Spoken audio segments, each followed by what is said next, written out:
ಕೇಂದ್ರ ಹಣಕಾಸು ಸಚಿವೆ ನಿರ್ಮಲಾ ಸೀತಾರಾಮನ್ ರಾಜ್ಯ ಪ್ರವಾಸದಲ್ಲಿದ್ದು ಇಂದು ಐತಿಹಾಸಿಕ ಹಂಪಿಯಲ್ಲಿ ನಡೆಯುತ್ತಿರುವ ಚಿಂತನಾ ಶಿಬಿರದಲ್ಲಿ ಪಾಲ್ಗೊಂಡಿದ್ದಾರೆ. ಇದಕ್ಕೂ ಮುನ್ನ ಸಚಿವರು ಹಂಪಿಯ ಪಾರಂಪರಿಕ ತಾಣಕ್ಕೆ ಭೇಟಿ ನೀಡಿ ಅಲ್ಲಿ ಗಿಡ ನೆಡುವ ಕಾರ್ಯಕ್ರಮದಲ್ಲೂ ಭಾಗಿಯಾಗಿದ್ದರು.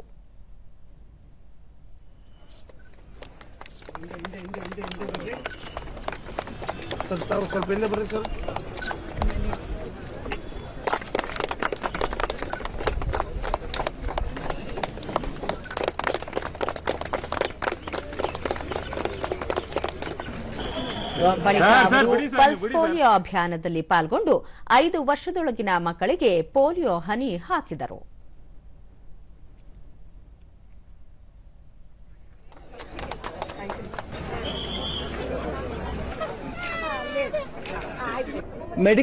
ನಂತರ ಸಚಿವರು ಭಾರತವನ್ನು ಪೋಲಿಯೋ ಮುಕ್ತ ದೇಶವನ್ನಾಗಿ ಮಾಡಲು ಗುರಿ ಹೊಂದಲಾಗಿದೆ. ಇದಕ್ಕೆ ದೇಶದ ಸಮಸ್ತ ವೈದ್ಯಕೀಯ ವೃಂದವು ಸಂಪೂರ್ಣ ಸಹಕಾರ ನೀಡುತ್ತಿದೆ. ಜನರಲ್ಲೂ ಸಹ ಪೋಲಿಯೋ ಬಗ್ಗೆ ಅರಿವು ಮೂಡಿಸಬೇಕಾದ ಅಗತ್ಯವಿದೆ ಎಂದರು. Polio is completely eradicated. So actually I wanted to say this in Kannada, but the fact is ದೇಶದ మన ಭಾರತ ದೇಶದಲ್ಲಿ ಪೋಲಿಯೋ ವೈರಸ್ ಅನ್ನು ನಿರ್ಮೂಲನೆ ಮಾಡಿ. Okay.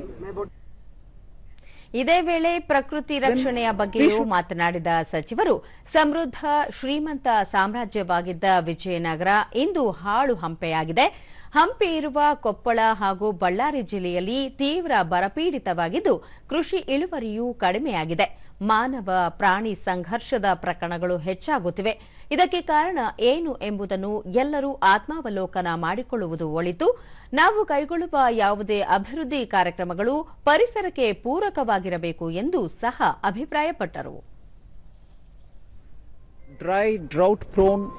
I have been to Kudalgi earlier. We know how difficult lives are there for the people who live there.